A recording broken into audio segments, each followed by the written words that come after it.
Long time no see. Sorry, as always. I should just start every video with sorry for the delay.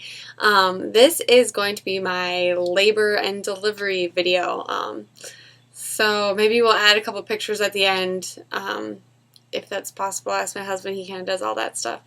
But anyway, so I went into labor at 1:15 a.m. on October 23rd.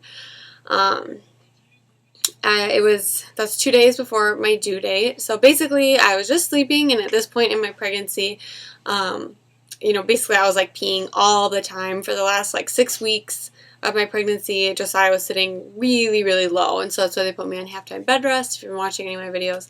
So they thought he was going to come early, and he didn't, obviously. But he was really low, so since he was so low, he's putting a lot of pressure on my bladder, so I was peeing like all the time. So when I woke up at 1:15, I just thought I had to pee again, and so at this point I was so big I kind of had to hoist myself up. If any of you in the last few weeks of pregnancy, it's kind of harder to get up and out of bed. And anyway, so when I did that, that must have kind of like caused the gush, because when my water broke, it was like a gush it was like kind of like what you see in a movie, like when the water breaks, and it's really dramatic. But I didn't, I was like half asleep, so I did that, and I felt all that water, I thought it was pee. Like, I literally thought I was peeing my pants. So I'm like freaking out and kind of like have my legs crossed, and I'm like waddling as fast as I can to the bathroom, kind of like shouting to my husband like, hey, I think my water broke, or I'm peeing my pants right now. But then I got to the bathroom, and it basically, if your water's breaking, because it like keeps leaking, and it wasn't like pee smelling or pee colored at all. And I kind of was like, there's no way, because I hadn't like peed my pants or lost any bladder control at any point in my pregnancy, so there's no way that all of a sudden I would have lost it. But I wasn't really sure what to do, so I texted my mom, and I was like, hey, I think my water broke, and she told me to call the doctor, obviously. So and my husband I'm in the bathroom, and I'm kind of like waiting for him to join me since the labor was beginning. But he was still in bed, so I get up and like run back to the bedroom, and I'm like, hey, did you hear me? And he was like half asleep with his eyes closed. Yeah, you said your water broke or you peed your pants? And I was like, yeah, are you gonna get up? Well, have your surges started? I'm like, well, I don't know. So anyway, he got up, because at this point I think he could tell like this was the real deal. And I did start. At this point, I did start paying attention to my surges, which, if you don't watch my videos, we did hypnobirthing, so when I say surges, that just means contractions. But so my surges at this point were about 6.5 minutes apart. And so I don't know if I was like sleeping through some of the early labor, but still at this point, the surges weren't really, that intense, and I could, didn't really, they weren't even really bothering me at all. But I called the clinic, and they took down my information and called the on-call doctor. The on-call doctor called me, and I kind of just asked about what I just told you. And she's like, okay, well, since your water broke, you should start heading to the hospital. And since my surges were that close together, I was okay with it. I didn't want to get there too early, because I didn't want to get pressured into doing Pitocin or anything. But, my labor is really fast in my family, and so my mom was kind of like, you should get there, and so I just kind of took her advice. So we called my parents and told them to meet us there, and we left for the hospital. And on the way to the hospital, I had my hypnobirthing CD on my iPhone, so I was listening to that on my headphones to, like, keep me relaxed and everything, which at this point, I didn't necessarily really need it, but it was good. And we drove there, and it was kind of nice. It was in the middle of the night, so there's no traffic or anything. So it was good. We got there. The drive is like 20 minutes, so we got there. By the time we like checked into the room, it was probably like... We got out somewhere around 3 o'clock. 3 o'clock. Okay, so we were in the room by like 3 o'clock, and the surges still were not really that intense, so I was kind of just like walking around, and they do like the 20-minute monitoring thing, and I was kind of just like getting settled, and yeah, I don't know, time went by really fast. So I went from like not really, I don't know, like I so the point I guess I'm trying to make is that it went from like I could very easily breathe through the surges and not even really be bothered by them, to then they started to get pretty intense pretty quickly. And by that point, like I wasn't that like relaxed anymore, or not relaxed. The point I'm trying to make is that I didn't really get into as deep of a like hypnotic state as what I would have liked to with the hypnobirthing for the duration of the labor and delivery.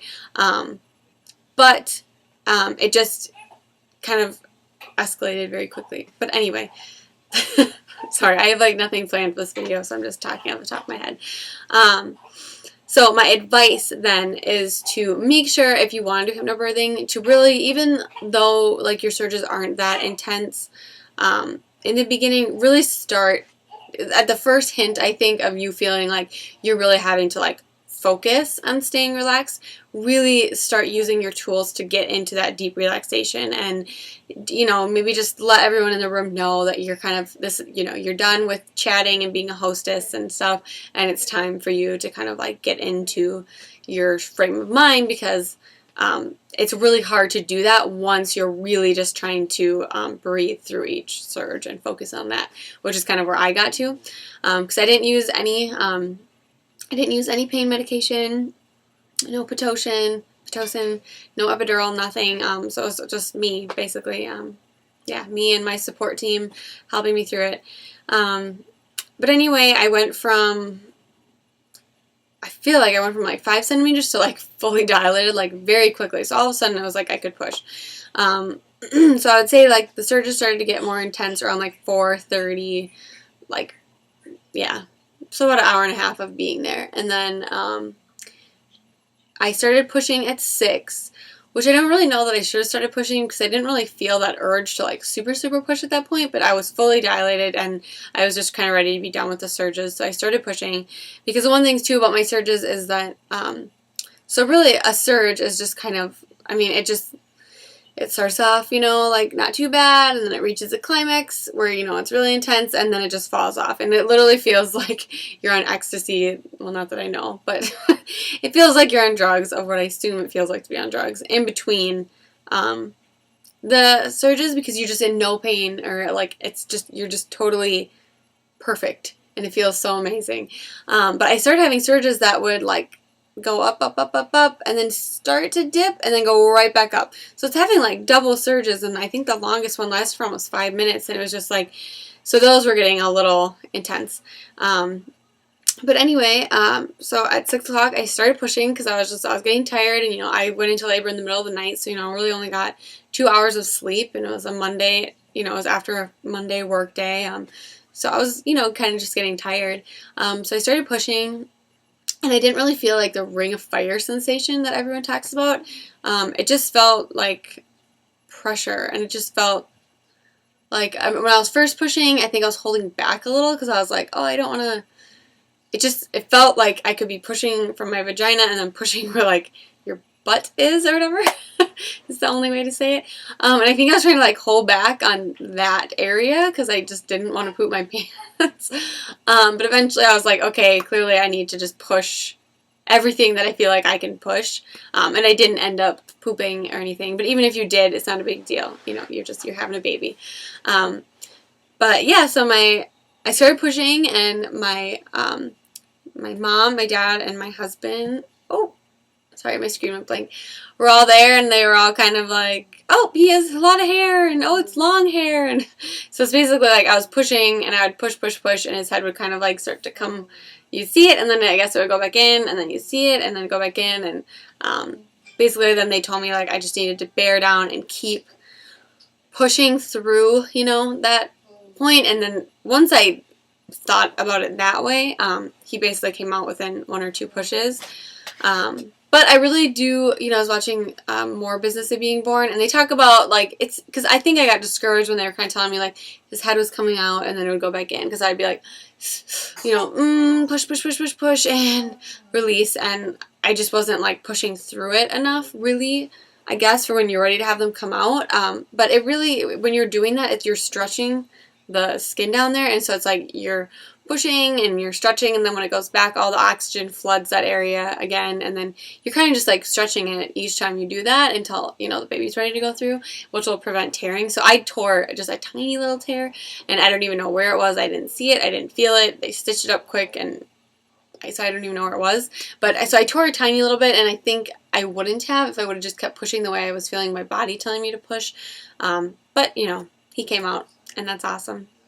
But yeah, that was basically it. And so then he came out, and then, you know, it was just, they placed him right up on my chest because I asked for that skin-to-skin contact right away, and my husband cut the umbilical cord, and it was just amazing. It's just this magical moment, and obviously I've only had a child naturally, but I do have to say that it was absolutely amazing. The feeling of your baby coming out is just like, after all your hard work, and it's just like this, it's like a release of endorphins, and it feels just so amazing. And even like, for some reason for me, like birthing the placenta felt so good. Like, it was just kind of like floppy. It just kind of like, you push once and it just kind of flops out, but it's actually like pretty heavy. Like, I felt like significantly lighter after it came out. So that's good news there too. But yeah, anyway, so I put him up on my chest, and I just had that skin-to-skin time, and we kind of started breastfeeding him right away. Yeah, and I basically held him, I feel like, for probably like an hour and a half, and then my husband did some skin-to-skin with him, and then at this point, then we let them take him to, well, he was still in the room, and my husband went with him everywhere, but just to give him his little bath, to get him cleaned up, and because we didn't really have him wipe anything off of him once they handed him to me, which he didn't really have a lot of colostrum on him. Is that the right word? No, colostrum, that's early breast milk. Was it vernix, I think, maybe, is the white stuff on their bodies, but he didn't really have a lot. Anyway, I'm up to 12 minutes, so I'm probably going to end this now. But yeah, all I can say, it was absolutely amazing. I definitely advocate for hypnobirthing. If you have it in your area, I would take the classes. Oh yeah, so we stayed at the hospital for like a day and a half. So so I had him at 6:42 a.m. in the morning. We stayed that day, obviously, and then we spent the night. And we wanted to leave kind of like right away in the morning, but he did test a little high for his bilirubin right away, so we had to wait until 1:00 p.m. to have him tested again, and then he was fine, and then we left. So we really didn't stay very long. I was ready to get home to his cute little nursery, which I'm in right now, and just like be home, you know, and not be at a hospital. But yeah, I think that's about it. Do you want to bring him over here real quick? Get a little shot of him. He'll be 6 weeks on Tuesday. I'm probably not going to show him in a lot of my videos just because, you know, it's him, but here's a little man. He's like, oh. He's in a little dinosaur outfit. Oh. Say hi, Josiah. Oh, hello. Oh, he's so cute. There you go, Daddy. But yeah, I'll do a different video update for him, but this was my labor and delivery video. If you guys have any questions, let me know. I think I covered everything. I am going to do an update to my hospital bag video, letting you guys know what I actually used. Which really wasn't all that much, so I did kind of overpack. But that's okay. It's better safe than sorry, and I felt reassured going into the hospital knowing I had everything in case of whatever would have happened, because you really don't know what's going to happen. But I hope everyone's been doing well. I apologize again for the delay. I will, as he's getting, you know, sleeping more predictably and stuff like that, and I'm getting more used to what I'm doing, I'll have more time to do these. But just wanted to get this one in for you guys. Let me know if you have any questions, and I will try to answer them for you. Thanks, guys. Take care.